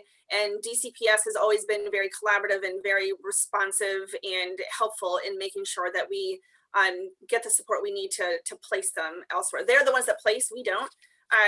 But we've had a good relationship with them. But again, it doesn't happen often. Though I will say, with our younger students, especially for like the pre-K students, sometimes those younger kids will come in with not as many needs. So can you give us some sense of the numbers, and can you say more about DCPS making the placement decision, not you? Sure. I'm gonna ask Jessica Sikowski. She's our assistant principal with the younger students. I don't have exact numbers. This past year, I know there was a couple. Jess, I don't know if you have the numbers with you. Or I would say every year it's probably 2 to 3 students. It's not very many. But the other thing to note is every year, the IEP team looks at whether or not we continue to remain in appropriate placement. And we're always proud when our little guys make a lot of progress and are able to then pursue a lesser restrictive environment. So that also happens sometimes. They come in, they need that level of support. Maybe they're autistic, nonverbal, and with some intensive intervention that we're providing, they start becoming more verbal, and then a couple years later, may need a lesser restrictive environment. So both coming in, as Christy mentioned, and sometimes again, due to progress, St. Coletta is no longer the appropriate placement. When that happens, the IEP team comes together and determines what level of need that student has, at which point DCPS will follow their procedures to identify a location of service, which is usually related to what is the closest school to that child's address. And the IEP team will look at what level of hours, the current St. Coletta IEP team looks at what level of hours, and then that will help DCPS identify a location of service that can implement that IEP. I just want to be sure I understand who makes what decision when. So is it St. Coletta that makes the decision that someone is ready to move into a less restrictive environment at DCPS, and then the decision that DCPS makes is what school to send them to? Or does DCPS have any role in the decision whether the student should continue at St. Coletta or be in DCPS? The IEP team makes the decision. So that includes the St. Coletta IEP team and the parent, obviously, as well. And then DCPS does have representatives that sometimes attend our meetings, but for the most part, they take their direction from the team of teachers and therapists that are working directly with the child, and of course, the parents as well. So there isn't a regular DCPS representative on the IEP team? They have allowed us to designate one of our special ed coordinators to serve as the DCPS representative. Got it. Thank you. You're welcome. Thanks, Jim. Other questions?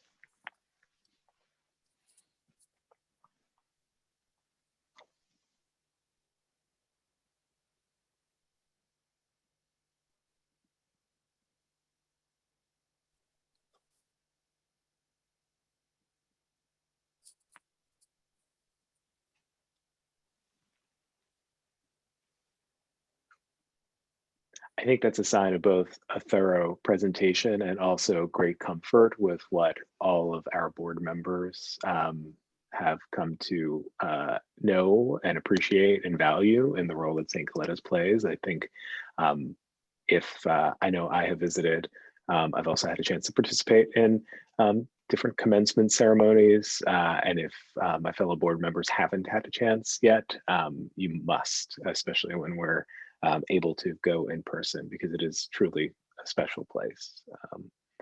One last call for any questions or comments. Otherwise, I'd be happy to take a motion. I just want to say a quick thank you to Dr. Peggy O'Brien. She's our charter board chair. She's always been very supportive of the program. So she's on the call. So I just wanted to give her a big shout out. Thank you. And a thank you to her for the role that she plays at the school. I'm very lucky. Thank you. I move to approve the charter renewal application of St. Coletta Special Education Public Charter School. Second. Great, got a motion and a second. Roll call vote. Jim Sandman. Aye. Ricardo Ganjum. Aye. Naomi Shelton. Aye. Leah Crucy. Aye. Saba Barreda. Aye. And Steve Bumbaugh. Aye. And that is an aye for me as well, probably not surprisingly, a unanimous vote in favor of the renewal for St. Coletta's. Thank you to the St. Coletta's team, sincerely, for all the work that you do every day. And as it sounds, the yeoman's work that you're doing, as so many of our teachers and schools are in this particularly challenging moment. Thank you. And we look forward to visiting again when we can. Thank you very much. Thanks. Thanks so much. All right. Last review for this renewal for this evening is Washington Latin Public Charter School. And Melody, I'll turn it over to you. Washington Latin Public Charter School educates 735 students in grades 5 through 12 across 2 campuses and a single facility in Ward 4. The school adopted the Performance Management Framework as its charter goals. In doing so, the school committed to achieving a PMF score of at least 55% in 2 of the 3 years preceding the renewal assessment, and not below 45% in any year in the review period at each of its campuses. Both the middle school and the upper school met this goal, earning well above 55% on the PMF every year in the review period. The middle school's PMF average is 77.1%, and the upper school's PMF average is 89.3%. DC PCSB staff found the school fulfilled its compliance requirements and has not committed fiscal mismanagement, meaning the school has adhered to generally accepted accounting principles, has not engaged in a pattern of fiscal mismanagement, and is economically viable. However, the state education agency required the school to improve its special education compliance practices in several areas during the review period. Additionally, DC PCSB staff reviewed Washington Latin Public Charter School's exclusionary discipline data. In April 2019, Washington Latin sought the board's approval to increase its enrollment ceiling and replicate its program. DC PCSB used its enrollment ceiling increase policy to evaluate the school's request, which considers schools' subgroup suspension rates. At the time, Washington Latin's suspension rates among at-risk students and students with disabilities were disproportionate to the suspension rates among students who are not at risk and general education students. Consequently, in July 2019, the board imposed the following condition when it approved the school's request. Quote, "The school will be eligible for charter renewal in school year 2021. If the school's charter is, it will need to negotiate a new charter agreement with DC PCSB. Provided the charter is renewed, should the DC PCSB board determine at the time of the renewal decision that the school has failed to make satisfactory progress in addressing disproportionality in the use of exclusionary discipline, the new charter agreement shall contain a mission-specific goal or goals to hold the school accountable." In reviewing more recent suspension data, DC PCSB staff found the school's at-risk suspension rate in school year 1920 was still triple the rate of not at-risk students. Based on these findings, DC PCSB staff recommends that the board vote to approve Washington Latin's renewal application and renew the school's charter for another 15-year term. DC PCSB staff also recommends that the board determine Washington Latin has not made satisfactory progress in addressing exclusionary discipline disproportionality for its at-risk students. Thus, we recommend the board require the inclusion of a mission-specific goal focused on reducing exclusionary discipline disproportionality in the school's renewal agreement. Washington Latin Public Charter School representatives are available to speak about the school's performance over the past 5 years and to answer the board's questions.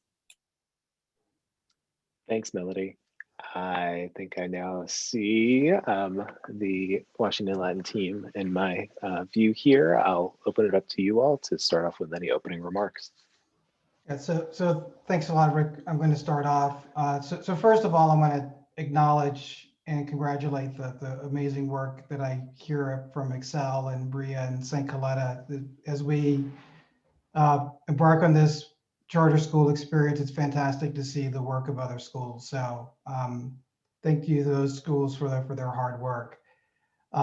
Members of the board, I'm honored to be here today as president of Washington Latin's Board of Governors to talk about the school and our application for charter renewal.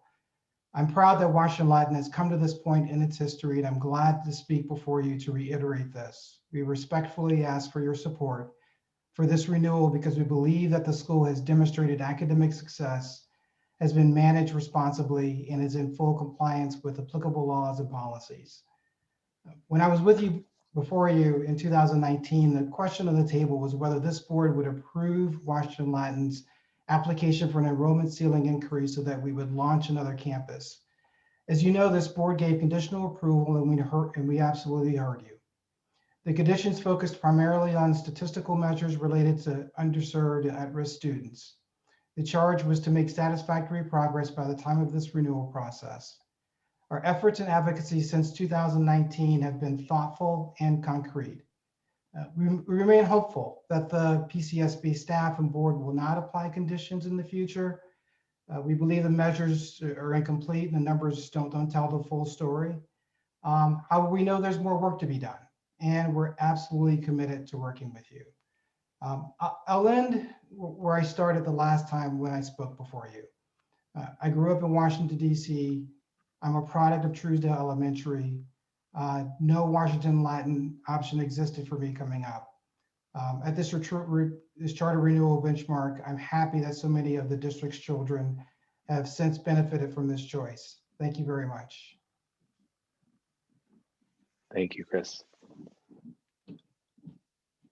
Is anyone else from Washington Latin going to speak, or? Yes, Diana will speak, and then I will speak real briefly. I'm up next, Rick. Thanks. Thank you. Oh, sorry. That's all right. Good evening, everyone. As Washington Latin's principal for the past 13 years, I want to tell you about our work with at-risk students, an issue you've asked us about. It matters deeply to me that you hear of our care for these students. We share your concern about discipline rates, and we are making progress. In this past year, the overall rate of OSS has declined substantially, with a 38% decrease in incidence overall. Rates for at-risk and students with disabilities have decreased by 21% and 43% respectively. The disproportionality for at-risk is concerning, but the absolute numbers are important as well. There were 15 at-risk students in OSS last year. If one fewer student in each school had been suspended, the rate would have been 2.8. There was no disproportionality in students with disabilities. We are always looking for root causes. About 90% of discipline issues arise because of conflict between people. Over the past 3 years, we've implemented a fully formed restorative justice program. We have a course in our high school taught by a faculty member trained in conflict resolution that teaches our high school students to lead restorative circles or mediations. It is a diverse group. 4 of the 14 students enrolled in the current course are at-risk students who will themselves become mediators. Students abide by these agreements. Just 6% of the mediations required renegotiation last year. We do use suspension when students violate serious community norms, such as bringing a weapon to school or assaulting a student or faculty member. We do this after much consultation and a conversation with parents. The average suspension in the past school year was 1.3 days.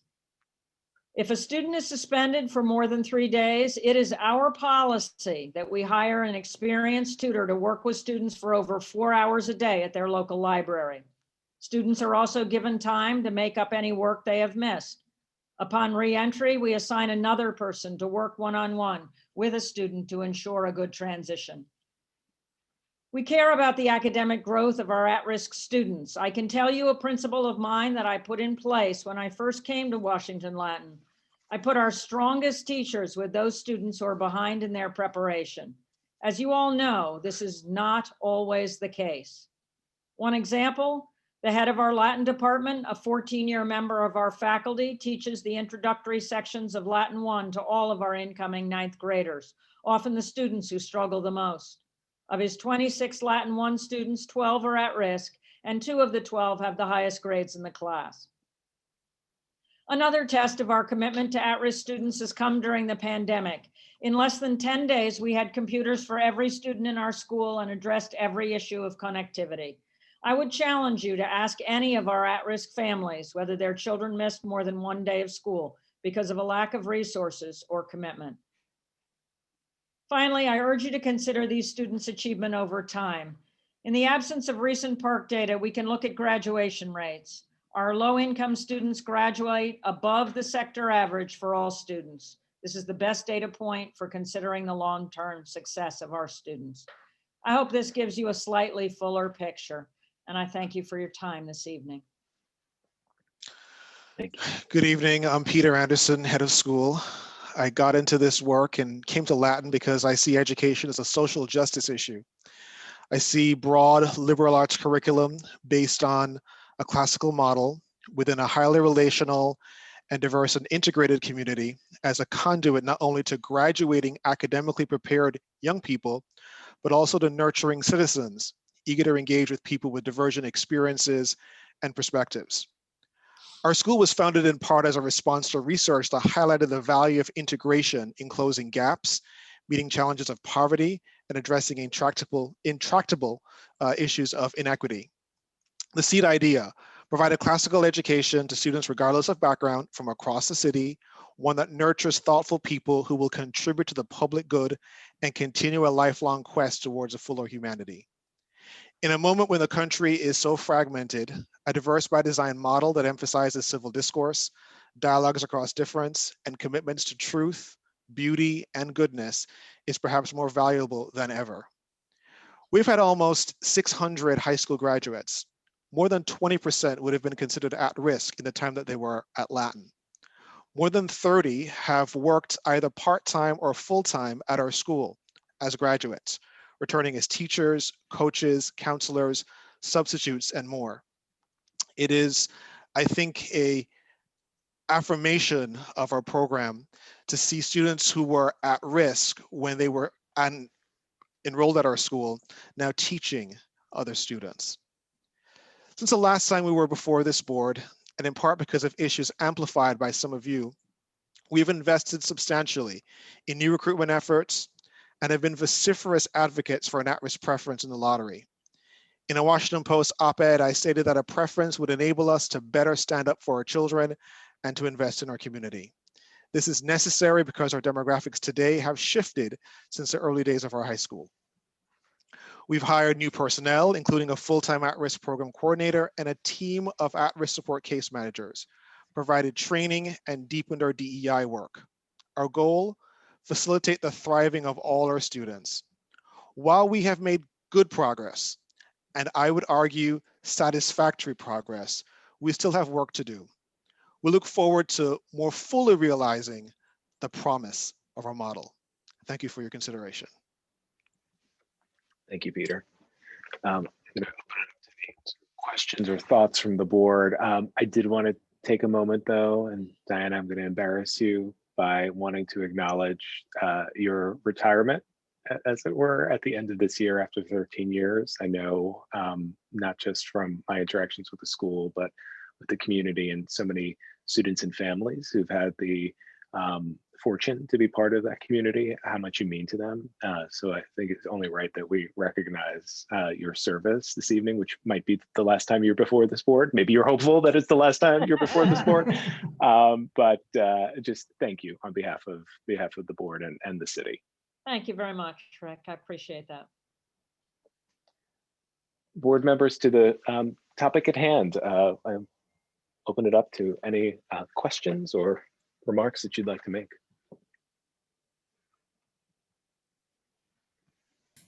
I have a question. As you're looking at entering into the students entering into the lottery this year, how have you approached families, given the COVID climate that we're in, to attract new families, new and diverse families to the school? So obviously it's challenging. We had a very ambitious plan for outreach that involved doing what we do best, connecting with people, relating to them in person. We have had to lean on a couple of methods that are less than ideal. So word of mouth, leveraging some of our parents who live in target neighborhoods and communities, asking them to be ambassadors on our behalf, using social media, using the neighborhood listservs. You know, one of the things that we've done in the past is actually gone into the neighborhoods. We've done canvassing where we put flyers up, or we have door hangers that we can't do right now. But we have leaned very heavily on people from our community, whether it's current parents or current staff who live particularly in wards 1, 7, and 8, to ask them to help us in our outreach. But I will tell you that an at-risk preference will be the best way for us to actually meet the needs and meet the population, meet the target enrollment that we have.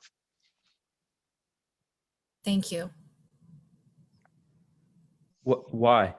I mean, it's voluntary. Why would that work, Peter?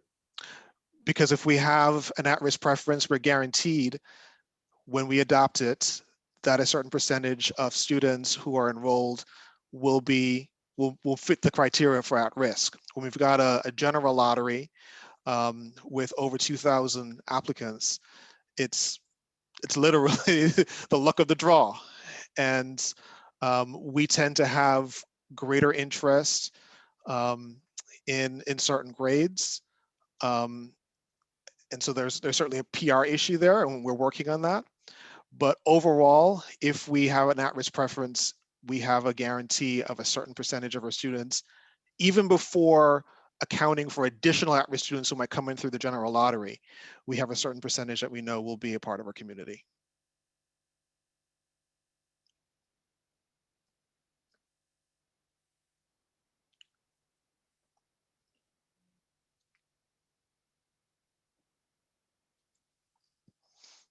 Jim? Thank you for your presentation. I don't have a question. I do support the staff recommendation, and I just want to explain to you why. I think you're entitled to that.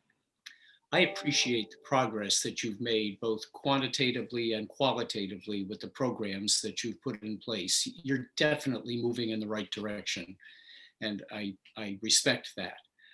But you started from a place that I think needed a lot of improvement, and I don't think you're quite there yet.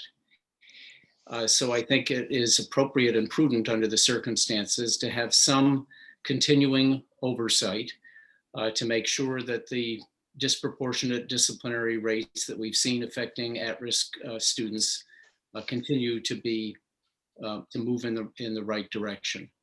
I'm confident that the staff can work with you to come up with an approach that is reasonable and that that will achieve our joint objectives. But I just wanted to explain to you why I come out where I do. And I appreciate that, Jim. I thank you for your explanation. I will just respectfully note two things. One, when we came before this board the last time, there were concerns about disproportionality and exclusionary discipline for both at-risk students and students with disabilities. We had less than a full year to put in new initiatives, less than a full year to respond to the concerns raised by this board, and yet we did not have disproportionality and exclusionary discipline for students with disabilities. And the end sizes matter.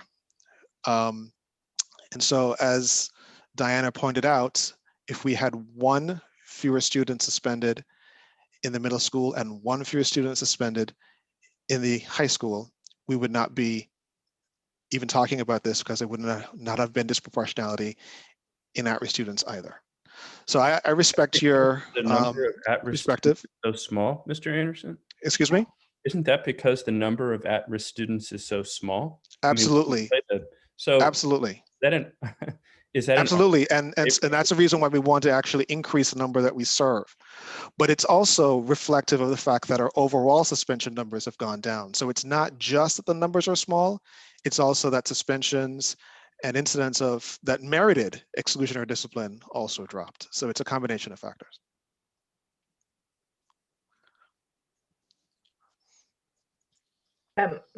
Thank you for the presentation, and we've had an opportunity to talk, which I think is helpful.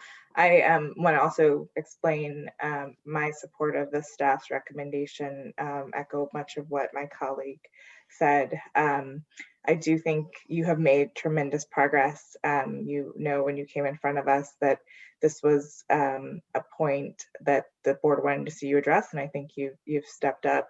I do think it's important that we stay consistent in our policies, and if we have a condition that we've implemented, I think it's unless we're wrong, which I don't think we're here. I think it's important that we stay consistent to the conditions that we have implemented, and I, like Jim said, have no doubt that you will meet whatever goal that you and the staff are able to agree on, because I think you're already headed in that direction. Thank you. I want to follow up on what both Sala and Jim offered. I will also be supporting the staff recommendation, and I do so with respect, admiration, and optimism.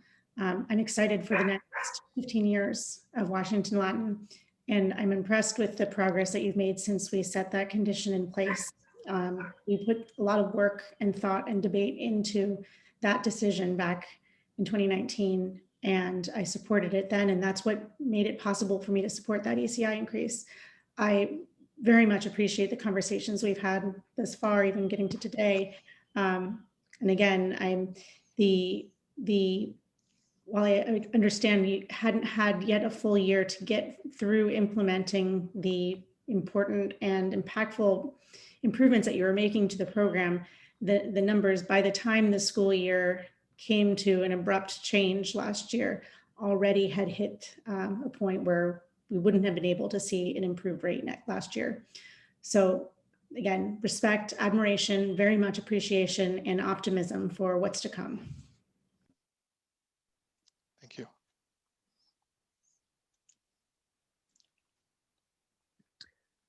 I wanted to ask about one of the other measures that was part of our condition that you, along with every other school, cannot show evidence of, which is academic performance. And one of the things that was quite compelling a year and a half ago or so when you were before us is the comprehensive plan that you were putting in place to address at-risk student academic performance.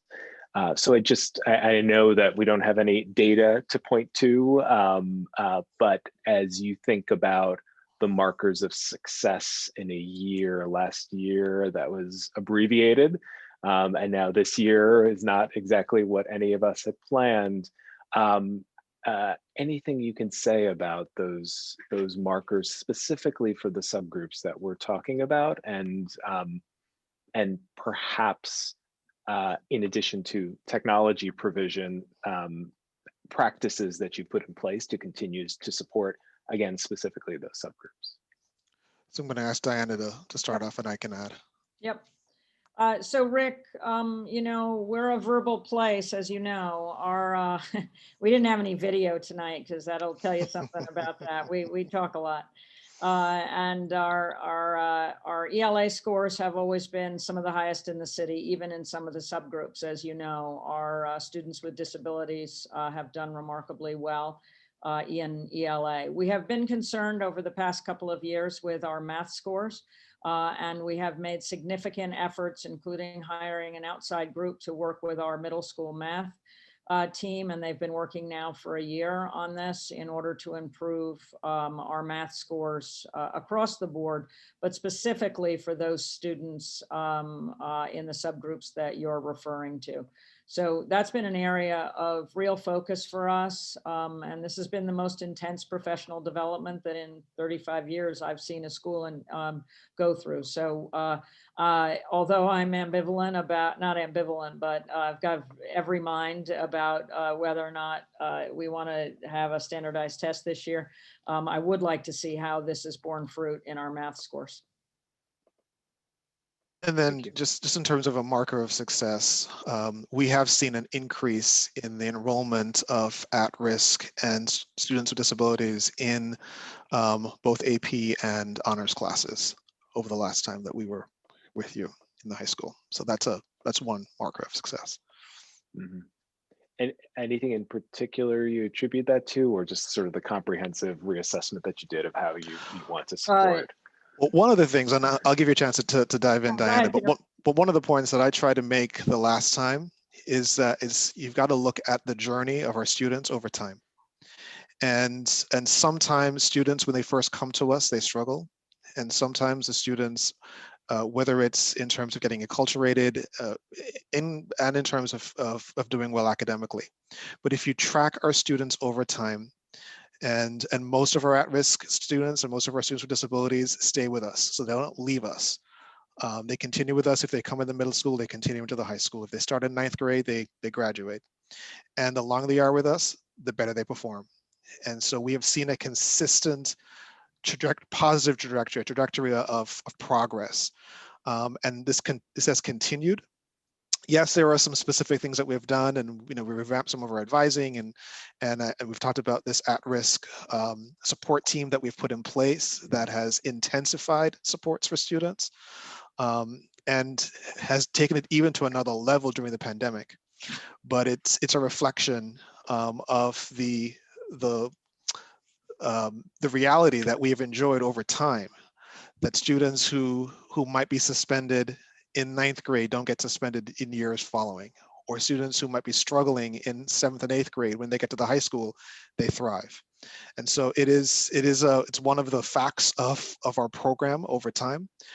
But in addition to that, we have made these substantial investments in our at-risk support team, and have brought on people who have not only provided tutoring, additional tutoring, but have also ramped up the social and emotional supports. Thanks, Peter.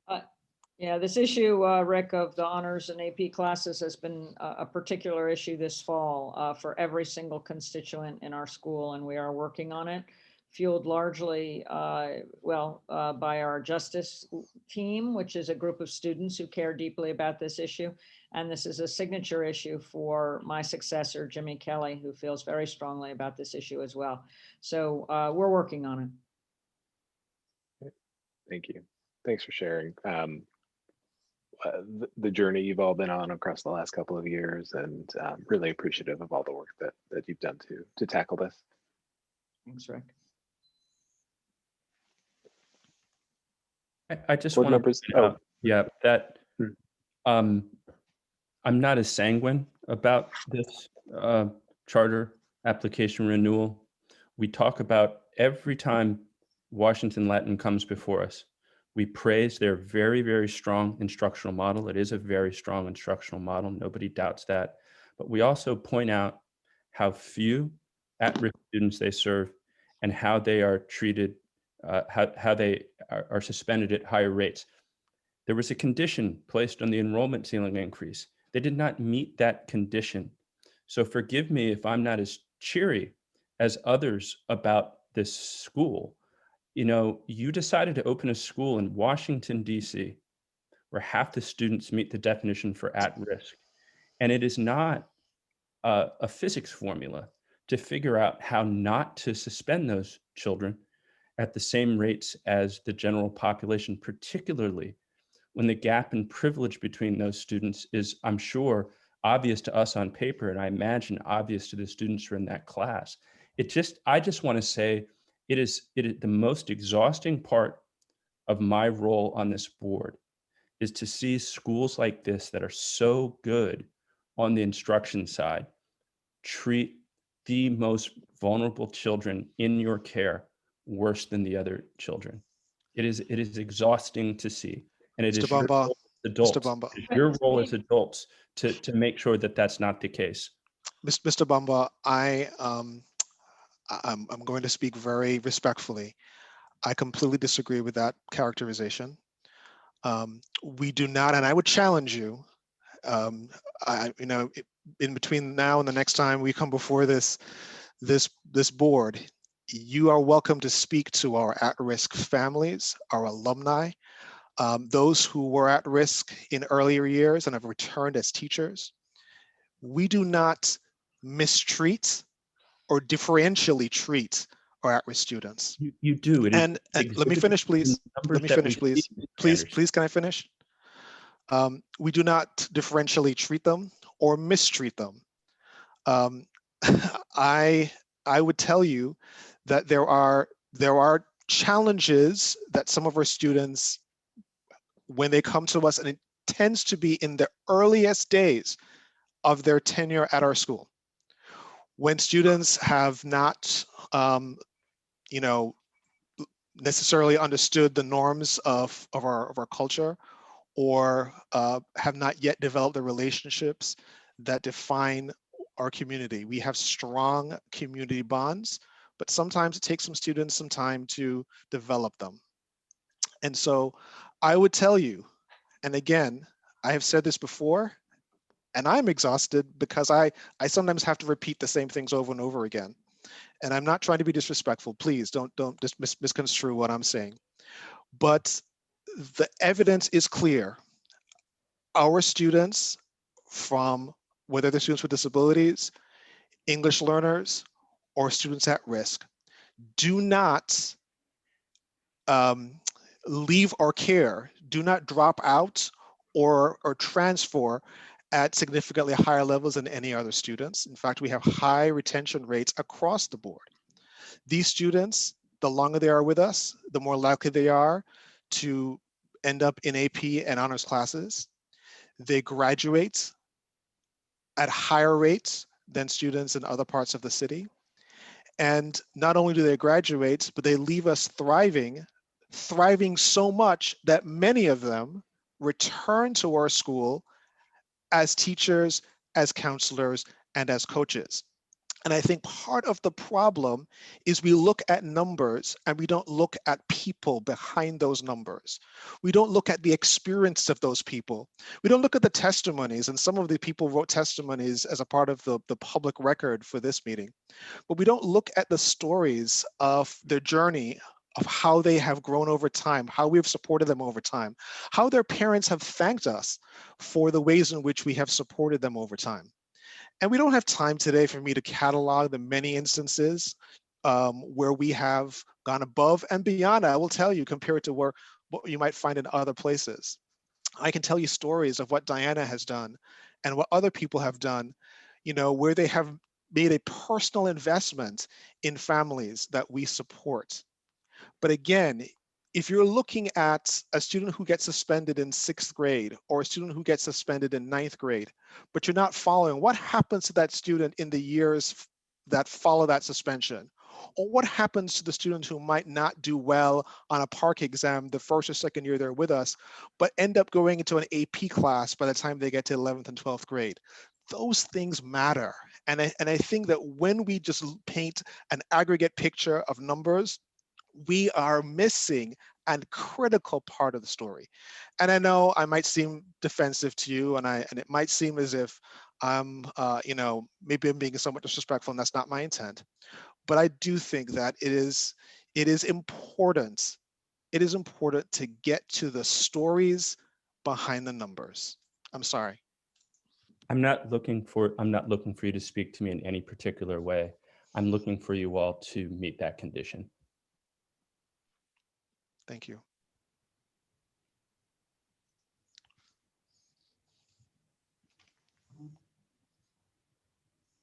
All right. Well, if there are no other questions or comments at this time, I would love to move to a motion, should a board member wish to make it.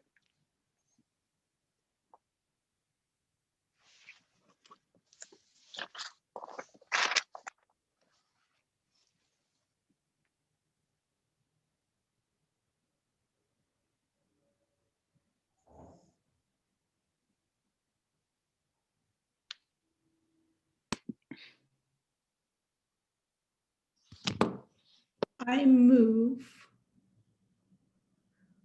to approve the charter renewal application of Washington Latin Public Charter School with the recommendation as proposed by staff that the renewal agreement include a mission-specific goal in reducing exclusionary discipline disproportionality. Second. Okay, I've got a motion on the table and a second. I will go through a roll call vote. Saba Barreda. Aye. Ricardo Ganjam. Aye. Leah Crucy. Aye. Jim Sandman. Aye. Steve Bumbow. I will abstain. All right. I should note that that Naomi Shelton is recused. I am also an aye. So we have 5 votes in favor, 1 abstention, and 1 recusal. The motion, as it was put forward by my Vice Chair Leah Crucy, stands. You are all renewed with the condition that as laid out in the staff's recommendation. Staff will work with you to incorporate into the charter moving forward. Thank you very much. Thank you, Rick. Good. Thank you all.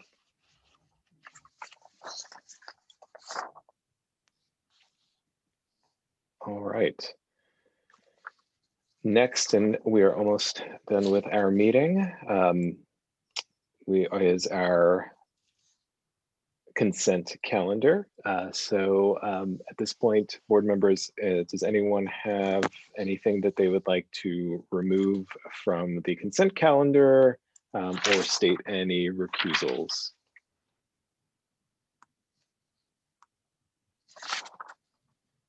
If not, I will take a motion to approve the consent calendar.